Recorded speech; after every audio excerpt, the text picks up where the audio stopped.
this is not going to be popular with the Bitcoiners, but I think we are going to have a Trojan horse with Bitcoin adoption, and it will come through the Treasury companies. When I talked to Jeff Booth, I think his price was $43 million per coin. Could you talk a little bit about that, Peter? Right, this 1000x potential that you see in Bitcoin still. I think we've got a 10x in the next 5 years and 100x in the next 10. Wow. There are 8 billion people in the world, and there are only 10 million people who understand that Bitcoin is a need. So 8 billion people need this, only 10 million people understand that to be true. I love that. I love that. I love that line. If the Treasury companies are outperforming Bitcoin, why would you advise your clients to buy spot? Great question. Because that's very interesting. So you think, wow, okay. The big thing that I look at here is that we have had Wall Street speculate with Main Street consequence. And Bitcoin is the first asset, commodity, whatever you want to call it, that divorces Wall Street speculation from Main Street consequence. You think the days of the 2017 era days are over where you get 20x in a year? You think those days are long gone? I do until I don't. And this is where the sensible what thing to say what do you mean? is... What do you mean by that? Welcome to another episode of Simply Bitcoin Live. No, it's not Simply Bitcoin Live. It's Simply Bitcoin IRL. And today I'm joined with Peter Dunworth. Peter, thank you so much for joining me. I always enjoy our conversations, and you absolutely blow my mind every single time. It's great to be with you, Nico. Looking forward to another catch up. Absolutely. So, Peter, it's been a crazy year in Bitcoin from a news perspective, from a regulatory perspective. You have the United States of America basically saying, hey, we want to be the Bitcoin capital of the world. You have a tremendous amount of institutional interest. You have Larry Fink, the most popular ETF in history is the Bitcoin ETF. Not really surprising there. So we have all this institutional interest and demand, but from a price action perspective, specifically the year after the halving is when Bitcoin tends to go parabolic. It does this parabolic trend, right? Or this parabola that seems to have not been the case this year. What's your take on that? I think there are some exogenous factors to this, halving cycle that I think weighs heavily on this cycle way more than the previous cycles for a number of different reasons. Obviously, this halving cycle means that there's a significantly less reward, so the inflation has dropped dramatically to almost a de minimis amount that really isn't going to affect the supply moving forward. The other thing that I think is a big factor that we've seen is we've now seen Bitcoin enter the political realm. The approval, regulatory oversight, endorsement from the current administration, the trade wars, tariffs that are basically being pushed out to effectively a global reset of the economy.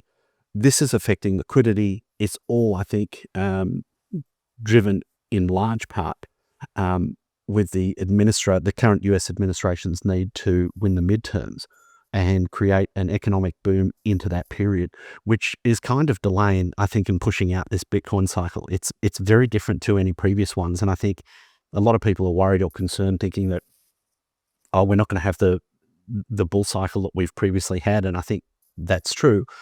We're still going to have a bull cycle. It's just going to be an elongated cycle where this is stretched over a much longer period of time that we're not familiar with. And I think therein lies the risk of sort of thinking that we're in a 2021, 22 type cycle where we have an FTX double top and then it sort of ramps off and people are in disbelief. I don't think that's the case. We've got institutional money that's here. We've got a whole host of capital that's sitting on the sidelines waiting to come into the market.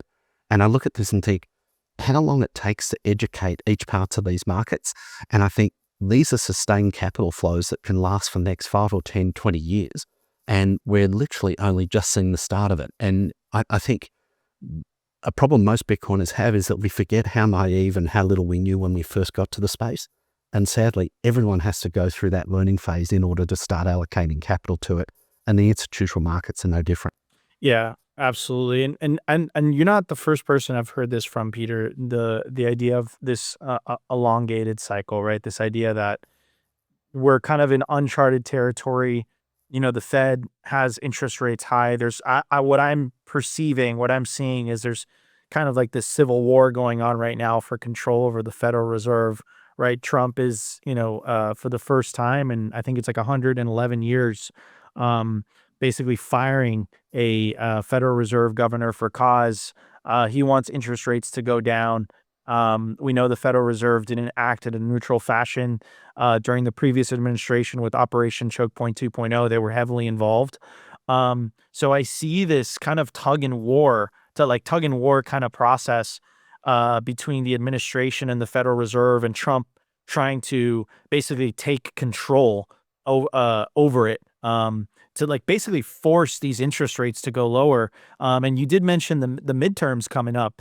I think, and this is just a theory, that they're trying to delay as much as possible a booming Trump economy, because that, I think, would make the current party look very good. And I think the Fed's trying to drag their feet as much as possible. I want to get your take on that. I think that makes perfect sense. Trump's rudderless if he doesn't win the midterms, and he can't get through any of his agenda. So his number one priority is making sure that he has a resolute victory in the midterms next year. And the issue that brings is, in order to get or increase his chances of winning in the midterms, he needs to have a booming economy. Now, if he shoots his shot early and we peak this year and then we sort of decline into the midterms, that's very disadvantageous for him.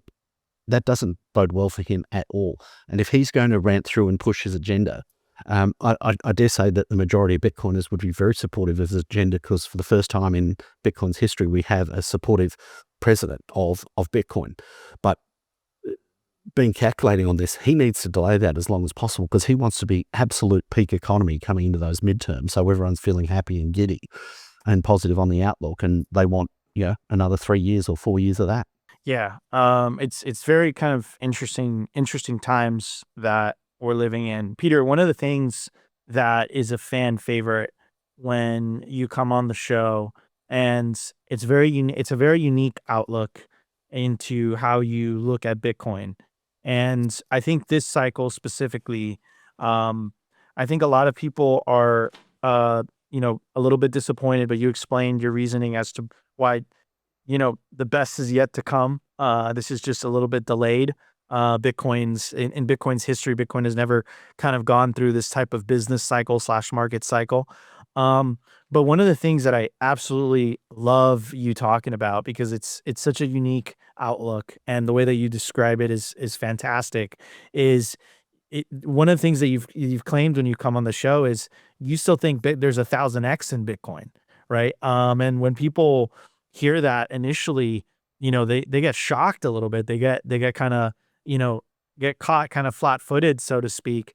I don't believe you're the only one to say this, by the way. I think when I talked to Jeff Booth, I think his price was $43 million per coin, right? So could you talk a little bit about that, Peter? Right, this 1,000x potential that you see in Bitcoin still. It's shocking, and it does sound outrageous, but let's put this in a perspective. When we first started advising clients 10 years ago to buy Bitcoin, just under actually, was just on 9 years. Our clients are sitting on nearly a 200x return since they purchased less than 10 years ago. And so to break this down into chunk-sized bites that we can all process that's palatable, looking forward, I think it's fair to assume that we're going to have half the return over the next 10 years, given the fact that we now have a whole host of tailwinds coming over the next 10 years. We have regulatory approval, government endorsement, a bond market that's hungry for yield. I can talk to what that looks like by way of flows, but that basically moves us 100x over the next 10 years. And then we're within spitting distance of 1,000x from there. That's only another 10x from where we are. And so I look at this and think the use case for Bitcoin to solve a huge amount of our problems, monetary and financial, fiscal problems within the governments, is so understated right now that once people comprehend how we can use this tool to solve a lot of our problems, we're going to see an immense amount of capital flows into this. And I look at all around, the use cases, the primary use cases that I see that will lead us to that 1000x return. The number one that I look at is we're going to see Bitcoin used as pristine collateral to effectively recapitalize our entire financial markets. The big thing that I look at here is that we have had Wall Street speculate with Main Street consequence, and Bitcoin is the first asset, commodity, whatever you want to call it, that divorces Wall Street speculation from Main Street consequence. And what does that mean? This means that Wall Street can put an infinite amount of value, and the government can put an infinite amount of value into this asset. It can go up exponentially. It can go up 1000x from here, 10,000x. It doesn't matter, because the problem that the governments are going to solve by doing that is it's going to divorce Wall Street speculation from Main Street consequence. Up until this point in history, we haven't had a way of doing that. And there are bigger, I guess, implications for doing that lead to, I guess, peace, prosperity, the removal of the need for war. But most importantly, this is a way to recapitalize our banking system. And when the government can print an infinite amount of money, Bitcoin can store an infinite amount of value. And so I think it's very realistic for us to see 1000x return in Bitcoin over the next 20 years. So much to break down there, Peter. This is why I love you coming on the show. Okay, so you think it's going to take 20 years, though? You think the days of the 2017 era days are over, where you got 20x in a year? You think those days are long gone? I do until I don't. And this is where the sensible thing to say is... What do you mean by that? those days are over until they're not. And this is where... the comical thing about this is that when you're dealing with absolute digital scarcity, there's no way of actually modeling that. And when you have a whole host of Bitcoin hodlers, you now have Treasury companies that are hodlers, you've got ETFs that are hodlers, all of a sudden, you combine it, digitally scarce, absolute digital scarcity, with a hodl brigade. And then in addition to that, you are now getting Bitcoin, I guess, credit markets and collateral markets built out on the back of it. We very soon get to a point in time where there's no Bitcoin available for purchase. And that is the point whereby, okay, the days of 17 or 2017 with a 20x return are over until they're not. And then all of a sudden this thing goes exponential, and we're looking at, I think it was Wicked Smart's S-curve, which I absolutely love, where it looks like a parabola with, descending returns, and then it just reaches an inflection point where it literally goes exponential. And this is the thing that it's all hearsay until it actually happens. And so I think everyone's been ultra conservative to say, oh, those days are over. We're never going to see that again. And that's the sensible thing to say. But no one really has a crystal ball on this, and no one has modeled absolute digital scarcity before. And so given what I know about Bitcoin, when it comes to what that actually represents, Bitcoin is a human need, not a want. Most people think it's a want because they want to get rich, but when they actually get there, they understand that Bitcoin's a need. When 8 billion people figure out that this is a need, not a want, then we go exponential. And that tipping point, or that inflection curve on that diminishing returns will break, and it will break to the upside. And when do you think that's going to be, Peter? And I know that no one has a crystal ball. No one has a crystal ball, but when do you think that realization is going to happen, right? And just to provide a bit of context, right? Again, the United States, this current administration has shown their commitment towards the industry, the institutional side of things. There's Bitcoin Treasury companies popping up on literally every country on planet Earth is coming up with a Bitcoin Treasury company at this point. So the institutional demand is there. When in your mind, like when is this inflection? When is this singularity? When is this inflection point going to happen? I think we'll start to see it in 10 years. 10 years. We've heard Saylor talk about a 10-year gold rush. I think he understands what's happening. Basically, it's a free-for-all until then. How does he get as much Bitcoin as possible? We should all have that same mentality. Basically, it's a 10-year gold rush. And I look at that and I think 2035, we will see the start of that inflection point. Oh, Those wow. who can see it will see it at that point in time. And then over the next 5 to 10 years, it will become a no-brainer. It will be like looking back, in 1995 and saying, oh, of course we're going to have computers in every house and every school.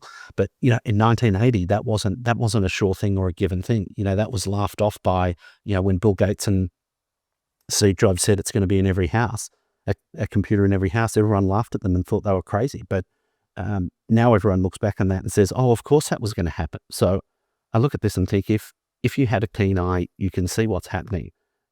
I think it's inevitable. It's just a matter of when, not if. Yeah, I think that's a good point. And what do you think is going to happen? That's fascinating. So the S curve is going to hit in 10 years is the argument that you're making. What's going to happen between now and 10 years from now in terms of price action if you have clients asking about it? I think we've got a 10x in the next 5 years and a 100x in the next 10. Okay. Gotcha. And I think a lot of people get lost on the fact that those are what I believe to be fairly conservative assumptions. I look at that and think, we've seen a 200x return in the last 9 years. It's not difficult to assume that we're going to have 100x, half the return in a longer period of time, 10 years. And I think a lot of people get lost on the fact that we're now entering a market where there are pools of capital that are so deep we can't comprehend it on a digitally scarce asset. Bitcoin is insignificant on a global scale. It's less than $2.5 trillion with $900 trillion of assets running around. And, probably one of the most important movements that is probably going to take the next 4 years to come to market. The preferreds that Saylor's offering with strategy, that's probably going to take 4 years to educate that market and actually get to the point where he can actually sell that at scale. If I look at, where he was 5 years ago, it took him 4 years to get to the at the market offering that he did, where he did 42 billion. And all of a sudden that was all we were talking about. Look at Saylor buying so much. Well, this credit market that he's going after is, I don't know, somewhere between 2 to 5 times bigger, depending on how you assess it. And he's offering a product that's twice as good and has much less risk involved with it if you understood and peeled back what that was. But it's going to take him 4 years to educate the market. I look at that and I think, well, he could have $500 billion offering in 4 years' time. Wow. And that represents a perpetual bid in the market. And that's just going to be a rolling facility, because when the credit teams understand what that offering is, they realize that that's actually, on a risk-adjusted basis, a much better offering than what the Federal Reserve's offering. Yo, I want to tell you about the best place to build your automatic self-custody Bitcoin stack. I'm talking about bitcoinwell.com. What makes bitcoinwell.com different is that it's a completely non-custodial platform, meaning as soon as you buy Bitcoin and the funds clear, it goes straight to your self-custody Bitcoin wallet address. And that perfectly aligns with the Simply Bitcoin ethos of the separation of money and state. Support Bitcoin on-ramps that are self-custody by default. To get started, go to bitcoinwell.com today. It takes 2 to 5 minutes to sign up, and bada bing, bada boom, you're ready to buy Bitcoin. So, Peter, can you talk about, because you buried the lead there when you, right in the very beginning, when you said there's pools of capital that Bitcoiners can't even comprehend that are out there. Could you elaborate? Like, what do you mean? Like, what are we talking about here? I think we all do our numbers, and we really don't comprehend how little capital is required to move Bitcoin when it's not selling. And so what needs to happen in order for these pools of capital to get really excited and start moving? We're seeing the foundations of that: regulatory approval, government endorsement, strategic Bitcoin reserve. But these pools of capital are so large, so deep, so liquid. They're 1,000 times bigger than what the Bitcoin market is. Wow. You look at what's traded on the Forex on a daily basis, it's circa $7 trillion of trading. That'd be 100 to 1,000 times bigger than the daily trading volume of Bitcoin. All of that trading is going to migrate to Bitcoin at some point in time. And this is, on a really rudimentary basis. I look at this and I think, when there's absolute digital scarcity, when no Bitcoin is for sale, and we have credit markets that are enabling anyone who wants to never sell their Bitcoin, we then get to a point in time when we achieve full hyper-Bitcoinization that no one in their right mind who's basically selling a good or service will take anything other than Bitcoin for that. And I look at this and I think, today, in today's numbers, not to mention the inflation that's to come and the productivity boom that we're going to see with AI and all the other numbers that, basically show that this number will grow significantly over the next 10 to 20 years. We've got $7 trillion of daily global trade, and we've only got 450 Bitcoin minted on the day. By my logic, if we've got all of that Bitcoin tucked away that no one's selling, we need to facilitate $7 trillion worth of transactions on a daily basis with whatever's minted on the day. And so I look at that and think, this is where things are going to become surreal, because there's no way of really, and this is where, friend of the show and friend of mine, Jeff Booth, I think he's got the greatest outlook on it. You can't measure the new system from within because it's a completely different paradigm. We can talk about numbers all we want, but it's going to look completely different to what we think. All I can tell you is that number's going to go up significantly more than we think. Yeah. And okay, so there's huge pools of capital that Bitcoin hasn't tapped into. Saylor's in the process of rolling out products that it's going to take him at least 4 years to educate the market on. When everyone realizes Bitcoin is a superior asset, a lot of that capital is going to go into Bitcoin. I'm trying to comprehend all the things that you're saying. And what is that process going to be like, Peter? Like, are most people that get exposure to Bitcoin, is it going to be through the ETFs? Is it going to be through Bitcoin Treasury companies? Is it going to be through spot Bitcoin? What's your take on that? Oh, this is not going to be popular with the Bitcoiners. But I think we are going to have a Trojan horse with Bitcoin adoption, and it will come through the Treasury companies. If Saylor's included into the S&P 500, then every pension fund in the US is going to have that, whether they like it or not. So technically that would mean greater adoption than the spot Bitcoin owners. But I think this is a Trojan horse that basically puts another layer at the top of the funnel. They invest in this. They now all of a sudden have skin in the game, and then that's the impetus to basically learn about Bitcoin. And as we all learn about Bitcoin, we move gradually deeper down that rabbit hole, that we go from wanting some paper Bitcoin exposure, whether it's an ETF or through strategy. And then once you understand that, you realize, hang on a second, there's actually some really good things about this that is not just about number go up. There's actually some freedom go up technology to this too that I would like to have some control over. So I think it starts there. That's the broadest mass appeal that we can have, because that's the least friction to onboarding people into Bitcoin. And then once people learn about it, they then descend down the rabbit hole and turn into spot Bitcoin buyers. Okay, so you think that the Bitcoin Treasury companies are a Trojan horse into spot Bitcoin? And then my question is, Michael Saylor's strategy, I think at 25x in a period of like 2 years. Would you recommend, if you had a client, would you recommend them buying strategy, or would you recommend them buying spot Bitcoin? I'm a little bit biased here, but I recommend they buy spot Bitcoin. I think buying spot Bitcoin and owning that for, say, a minimum period of 8 years will give you a foundation of financial strength that you never knew possible, and a level of financial freedom that allows you to have full control over your assets and be completely in control of your future. I would start with spot Bitcoin, holding it for 8 years. Once you've got a base that is untouchable and you're completely unbreakable from a financial point of view, then I would go out the risk curve and look at something like strategy. Only once you're completely set up and impenetrable would I look at the other things. But the only caveat to that is, if you have capital that's stuck in a system that doesn't allow you to buy Bitcoin, then sure, the second best alternative, turns out there is a second best, and that is owning strategy shares. Okay. And if the treasury companies are outperforming Bitcoin, why would you advise your clients to buy spot? Great question. Because there is inherent risk with owning those treasury companies. Yes, they're regulated, but there is counterparty risk, there's regulatory risk, management risk. You don't know if you're going to have a 6102 attack where the government just says, hey, we really love this. We really love this Bitcoin. We're going to assume the company and we'll give you basically cash for the Bitcoin that you're holding. All of a sudden, you don't have it.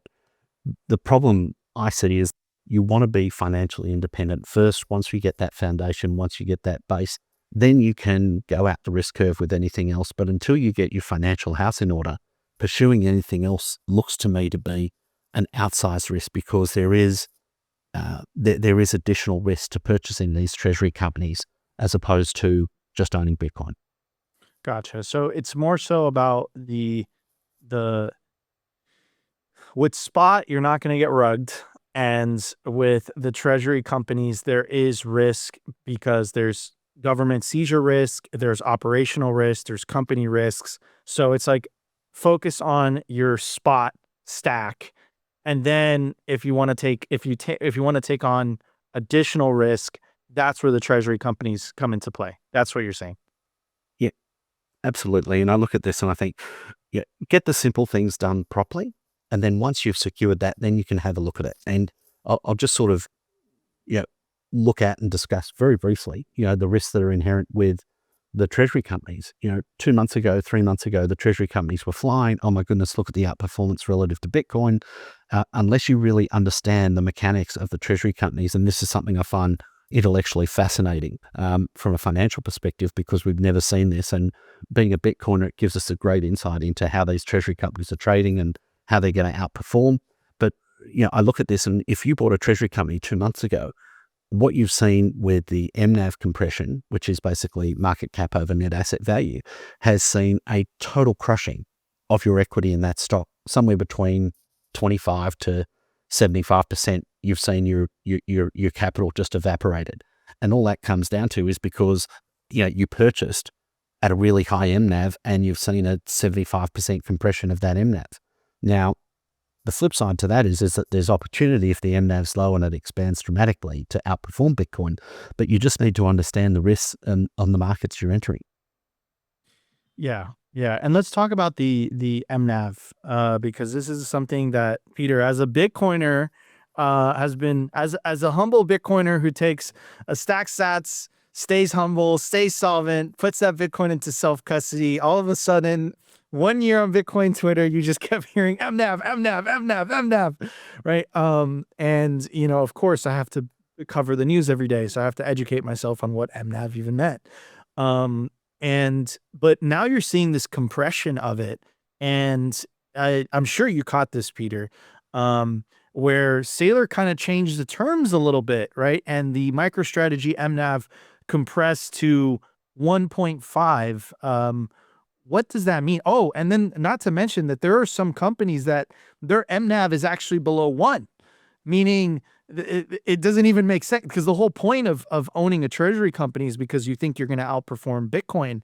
But if it's below 1, you're not, by definition, you're not outperforming Bitcoin. So what's your opinion on that? Because the way, from where I see it, Peter, and again, I lack the experience that you do in traditional markets, but I was around for the 2016, 2017 era, and I was around for the 2021 era.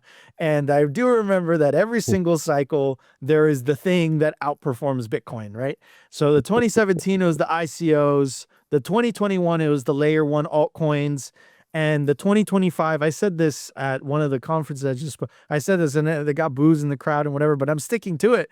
It seems like the ICOs of this cycle are the Bitcoin treasury companies. Now, does that mean I'm talking about strategy? No. Does that mean I'm talking about 21? No. Does that mean I'm talking about Nakamoto? No. I don't think any of those guys are going to go anywhere because of the backing that they have. Like SoftBank SoftBank and Tether, they're not going anywhere, right?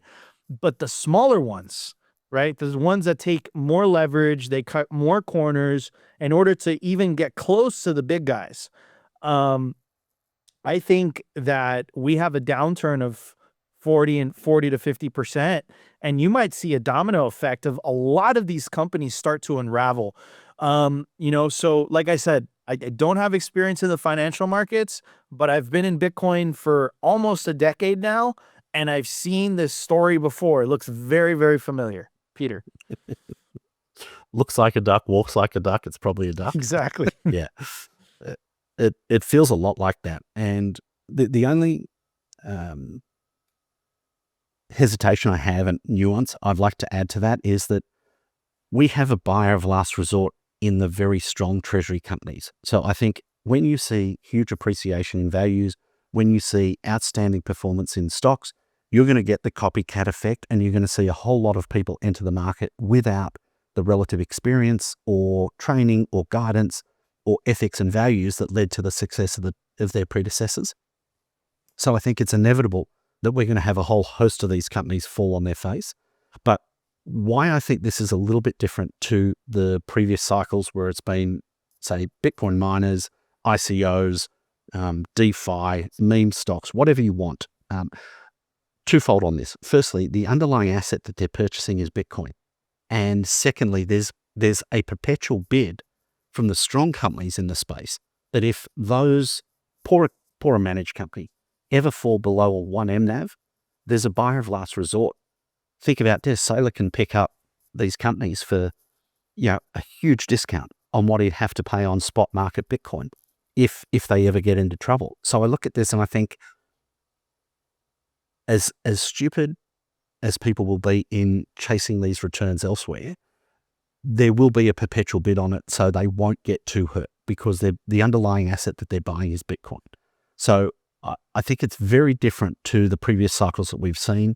I actually think it represents a huge opportunity for the best treasury companies in the space to pick up discounted Bitcoin well below fair market value. Oh. And we're going to see those opportunities come up.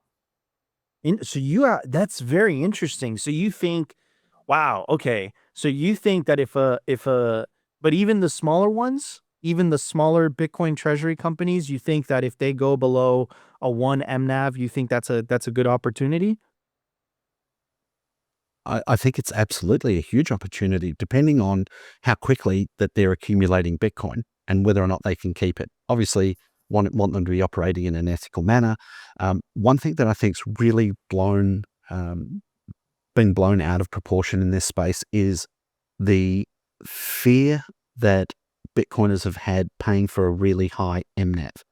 And what's very difficult to understand about this, and this is putting a TradFi lens on absolute digital scarcity network asset of Bitcoin, is that this MNAV, you've got people who are paying, say, 2 to 5 times asset value for a purchase of a share. So what that effectively means, if you want 1 Bitcoin exposure in some of these companies, you're going to have to put in somewhere between 2 to 5 Bitcoin to get 1 Bitcoin exposure.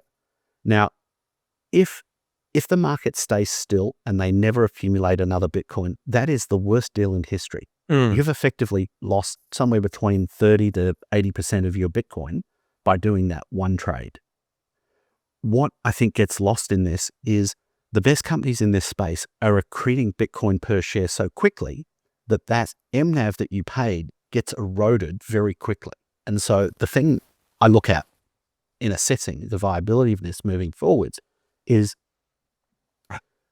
what's the MNAV that you're currently paying, and how quickly, on a risk-adjusted basis, can they increase their Bitcoin per share to get your adjusted MNAV down to 1?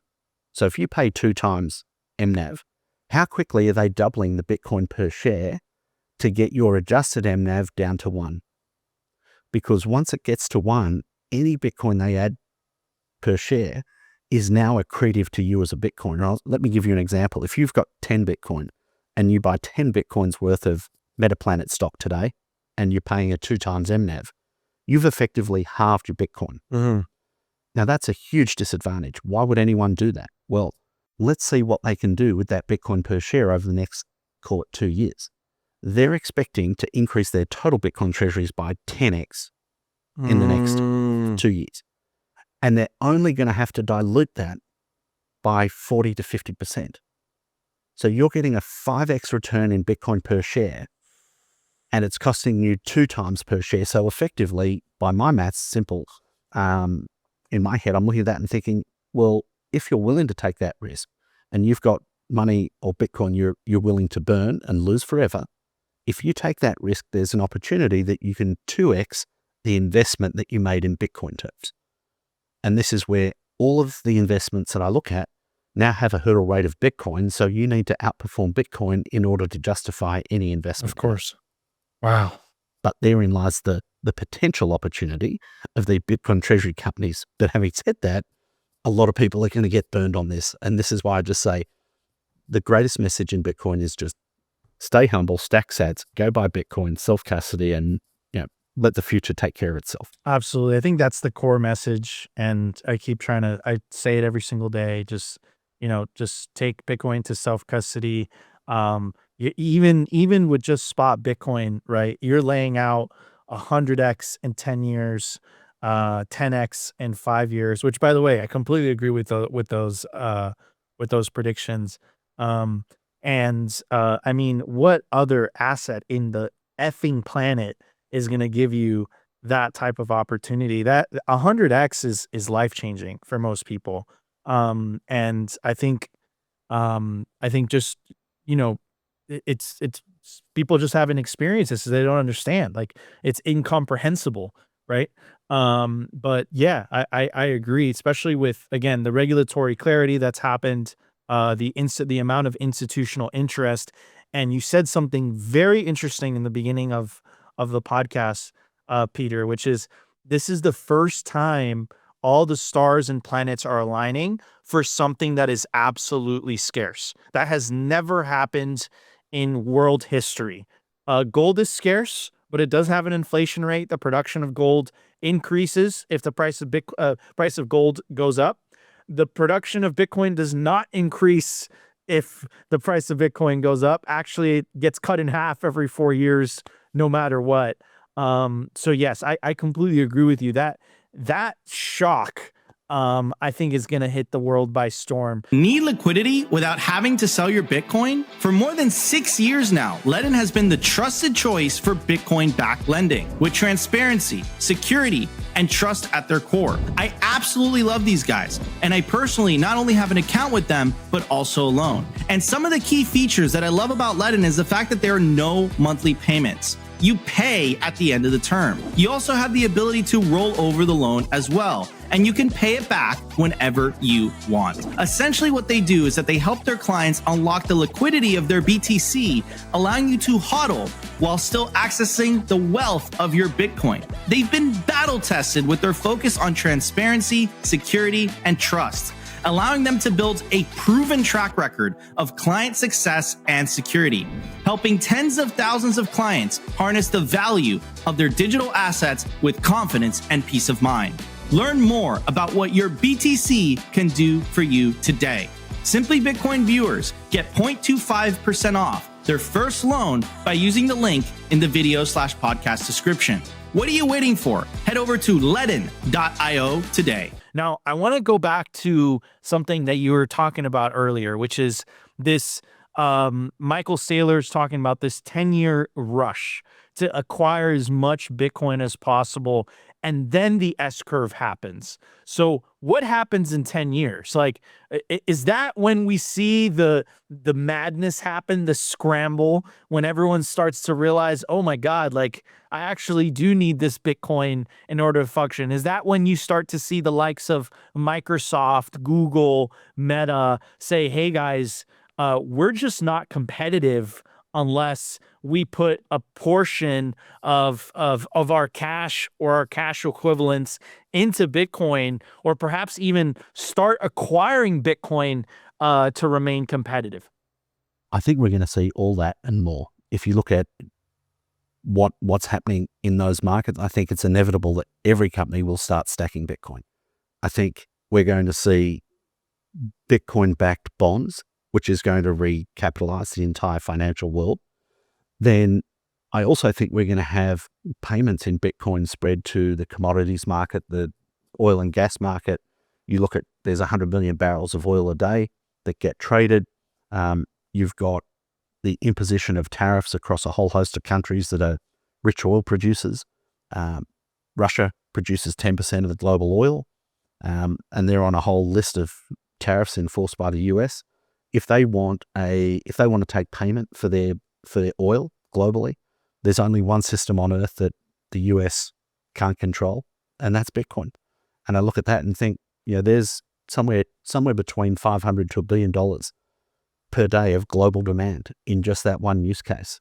And then you look at the bond market. If we're looking at creating, principal protected notes, which are going to recapitalize our banking system and our financial markets, there's roughly $60 to $70 trillion worth of bonds that are refinanced on a global basis.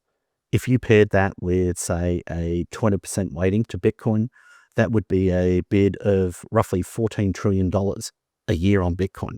And I look at that and think, well, there's $14 trillion that the government can print out of thin air to stuff into Bitcoin. What would that do? That's 7 times the market cap of Bitcoin today. What does that do when that 7 times the market cap is trying to get 2 million Bitcoin that's left on exchange? Obviously, that's going to send that exponential. But what you've got, fuel on the fire for this is the fact that there's credit markets that are being built out at the same time. Mm-hmm. Bitcoin, whether it's commonly known amongst traditional financial markets, will be seen as pristine collateral because that can take as much capital as possible. That allows Wall Street to speculate. There's no downstream consequence to Main Street. And all of a sudden, that's the vehicle that everyone wants to basically trade. All of a sudden, there's none of it available. So this is where we see that inflection in the S-curve. Yeah. And I look at this and think, this is just inevitable. And to pile on one other considerable factor, which we're nowhere near yet, is that Bitcoin is a need for 8 billion people, but maybe only 10 million people feel like that at the moment. Wow. Could you repeat that line again? Because that was fantastic. There are 8 billion people in the world, and there are only 10 million people who understand that Bitcoin is a need. So 8 billion people need this. Only 10 million people understand that to be true. I love that. I love that line. So Peter, I think one of the questions that, is very popular in my neck of the woods and just media and just, Bitcoin, I can't call it Bitcoin X. I don't know about you, but it just sounds weird. Bitcoin Twitter. I'm a dinosaur too. Just Bitcoin Twitter. It's a Bitcoin X. Like, it sounds, I don't know. I love Elon, but yeah. Bitcoin Twitter, Bitcoin Twitter /X.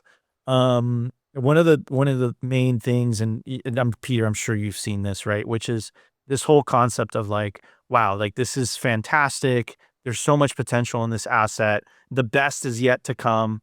And I think the question on a lot of people's minds is like, Peter and Nico, I hear you guys. I completely agree with you guys. You guys are right.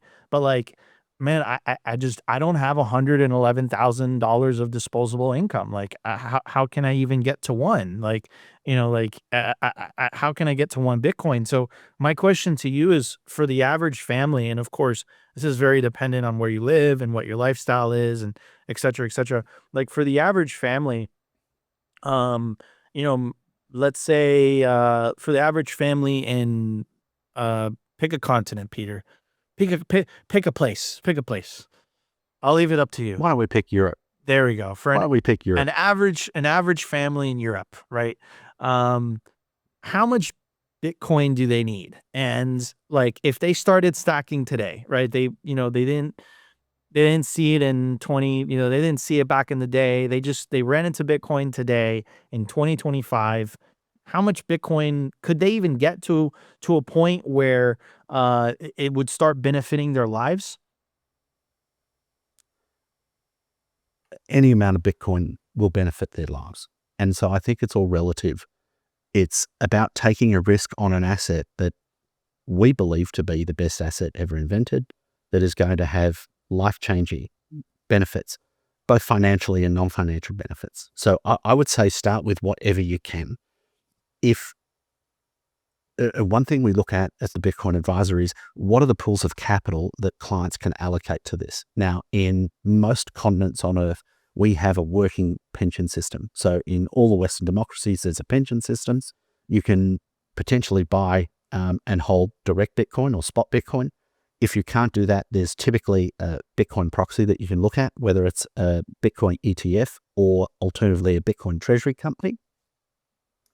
I would look at, typically across the countries that we're familiar with, the largest pool of capital that's not going to affect household income and spending is their pension. So that would be the first place that I would look for a significant amount of capital. And I'll just tell you this conversation I had with a client yesterday. He called me. He's just gotten into Bitcoin. He's reading Safadin's. He's just finished reading the Bitcoin standards. He is all about Bitcoin. He's going to buy $1,000 worth of Bitcoin. I referred him to a local exchange to look after, and he started to buy. And he said, "Oh, I really want to build this up. I think I can get $10,000." I said, "That's wonderful.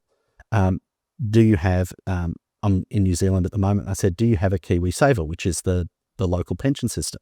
He said, "Yeah, I do." And I said, how much money have you got in there?" He said, "I've got $150,000. I said, "Well, why don't you use that to go and buy Bitcoin or Bitcoin exposure?" He said, "Oh, I hadn't thought of that. Is that possible?" I said, "Absolutely, that is. Here's a contact. Here's an advisor who will basically refer you into that product to help you buy Bitcoin." Now, in New Zealand, you can't buy spot Bitcoin in your pension system, but in a lot of countries you can't. But you can get a proxy exposure to Bitcoin via a Bitcoin Treasury company or an ETF. So I look at this and think in twofold. People are motivated to learn about Bitcoin when they have skin in the game. To me, that pension system looks like an ideal way to do that, because most people can't touch it till the age of 65. Because Bitcoin's so volatile, you solve the volatility of Bitcoin by just the duration that you hold it. And given that most pension systems in the globe don't allow you to access it to 65, that allows time to take care of the volatility for you. And this is where I think that is probably the first place I look to and have a conversation with clients about, that is a large pool of capital that's not going to have an effect on their household cash flows.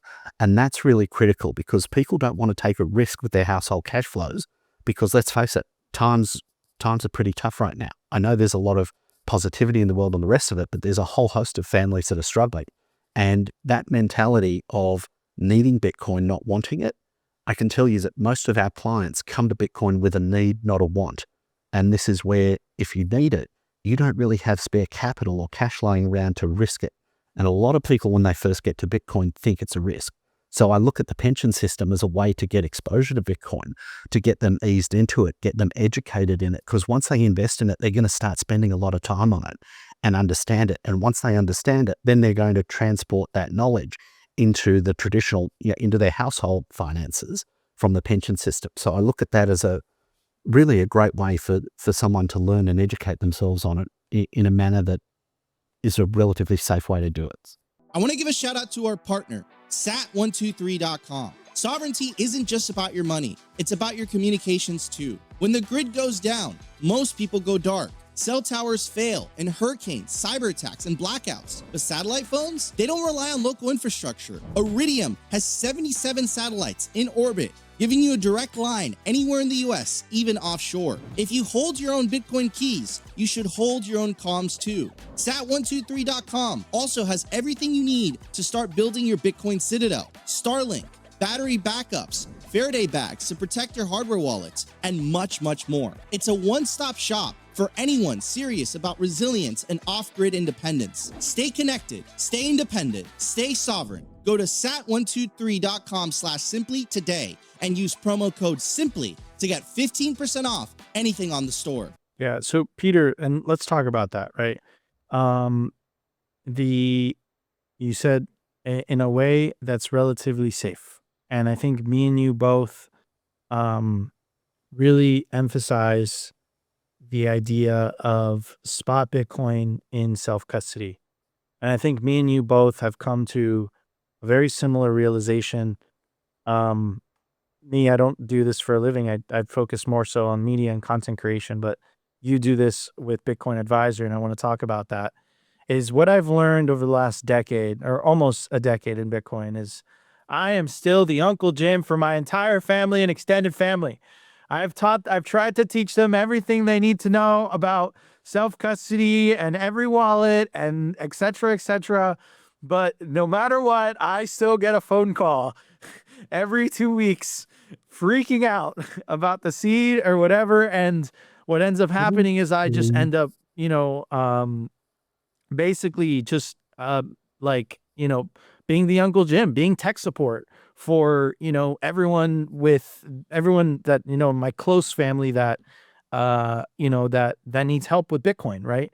And I think this is where Bitcoin Advisor comes in, because not everyone has an eco that they can call, but they can call a Peter at Bitcoin Advisor.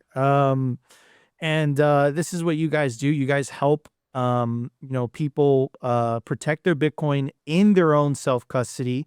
And I think that's extremely important, because I think I had this like very idealistic vision of Bitcoin initially. I was like, dude, like if you could make a sandwich, you could take self-custody. If you could drive a car, you could take self-custody. Like it's so easy.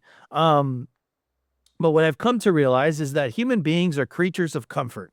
And if there Yeah. is no necessity, I'm sorry, my grandma is just not going to do it. Like I know she has the capacity, or she had the capability of doing it. But it's a lot easier. Desire. It's a lot easier to just call Nico, right? So this is where Bitcoin Advisor comes in, because you guys provide that infrastructure while also giving your clients the sovereignty. I think that's the appropriate word, of them, being able to control at least part of their keys. But also it has this kind of like this backstop protection. So in case they lose their seed phrase, they know they can call you guys. And I'm sure you guys have a bunch of security features to authenticate that it's the right person who's making the call, et cetera, et cetera, et cetera.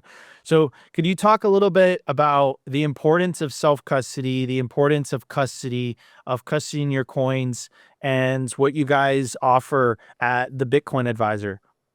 Thank you, Nico.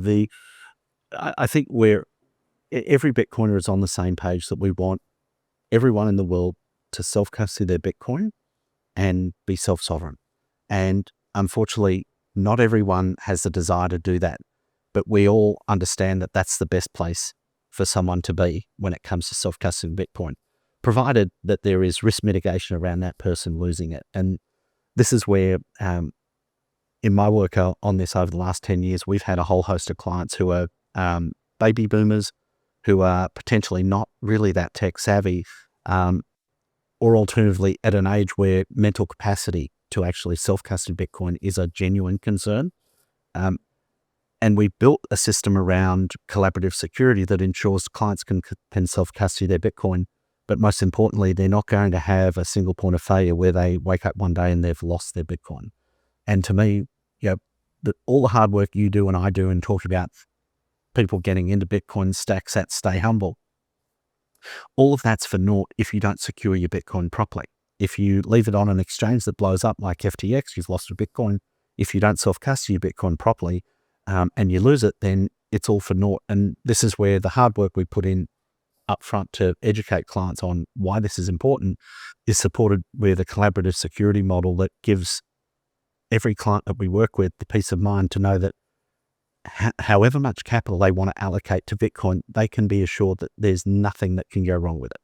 We've never lost a Satoshi. We've never lost a Bitcoin.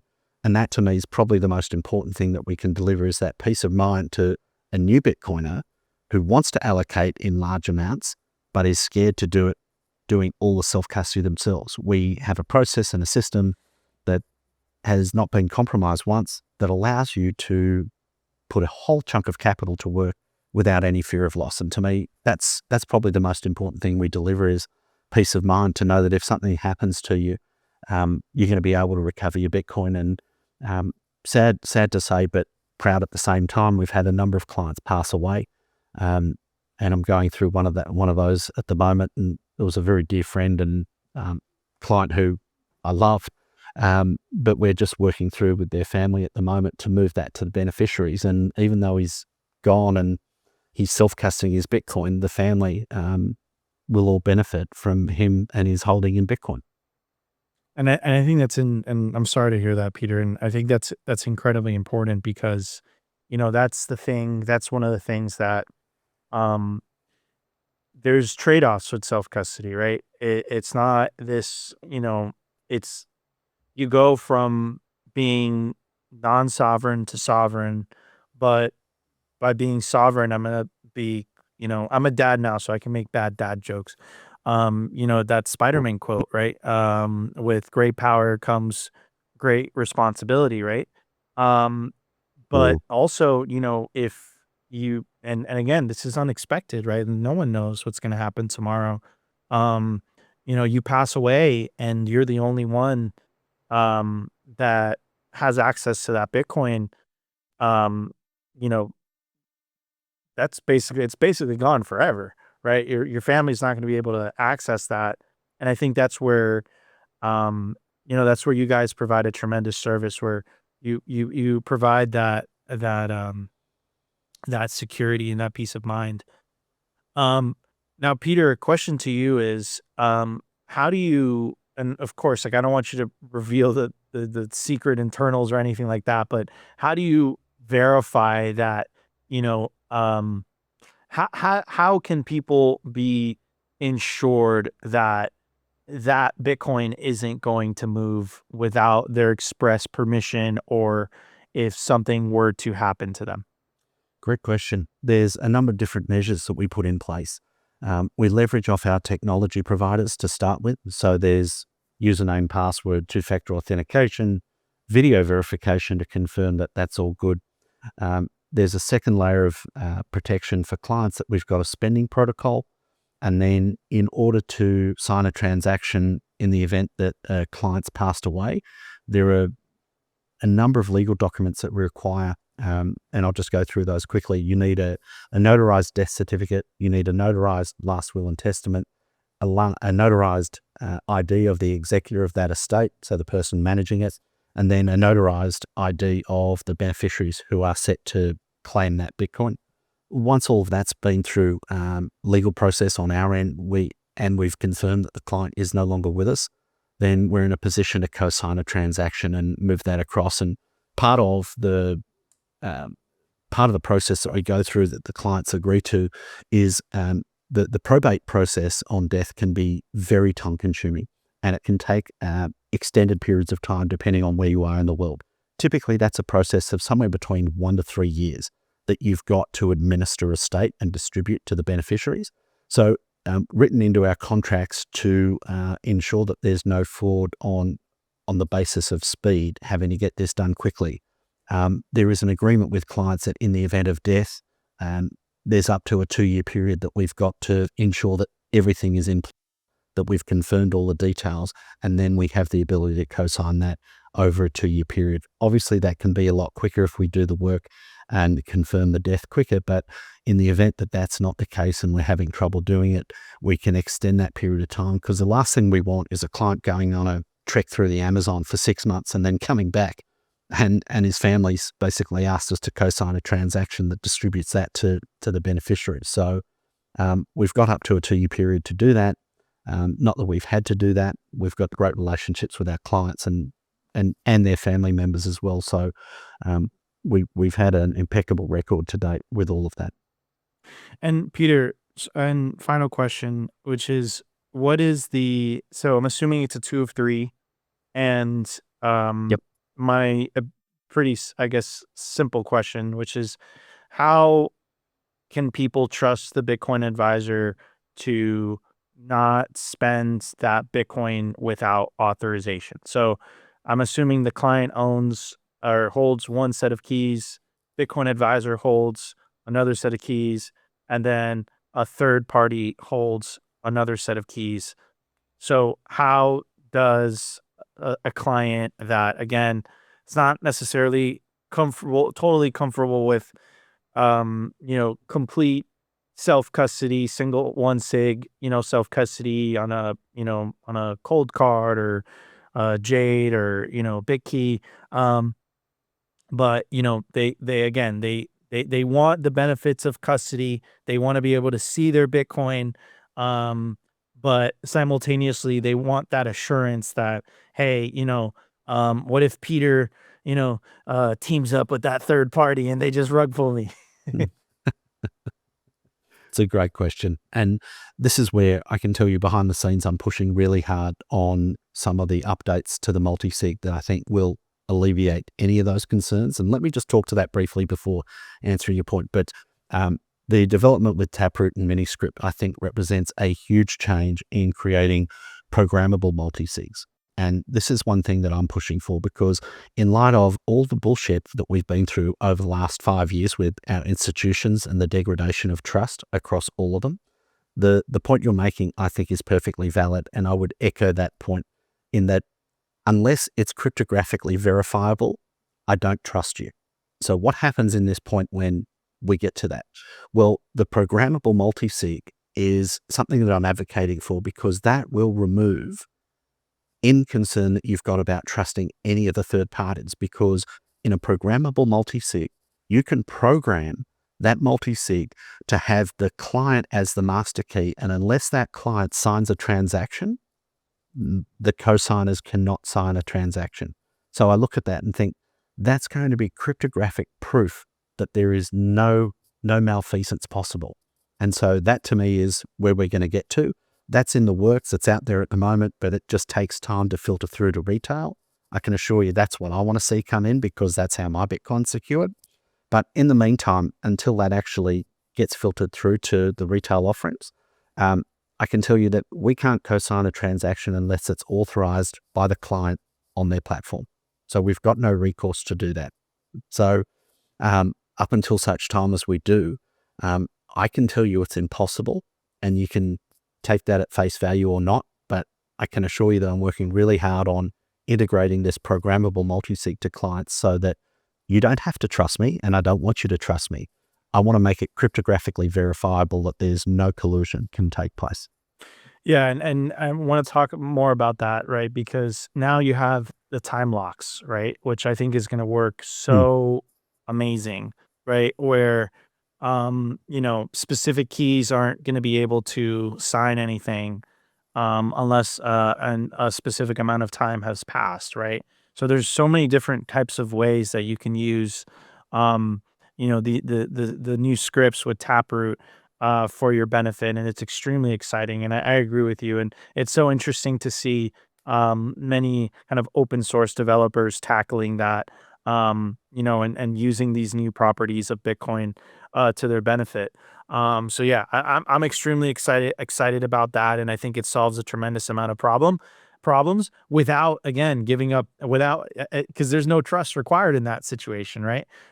Because you know that you're guaranteed that at least for a year or 2 years, that key that third party has can't be used to sign on that specific transaction. But if you lose your key because you're, on a boat in the middle of the Amazon, like, dude, you're going to have to wait 2 years. But again, it comes with trade-offs. It comes with pros and cons.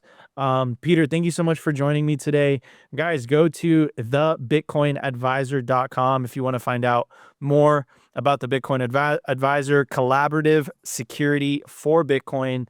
And Peter, it's always an honor to have you on the show, and you blow my mind every single time. Thank you so much for joining me. Thanks, Nico. Pleasure to be with you.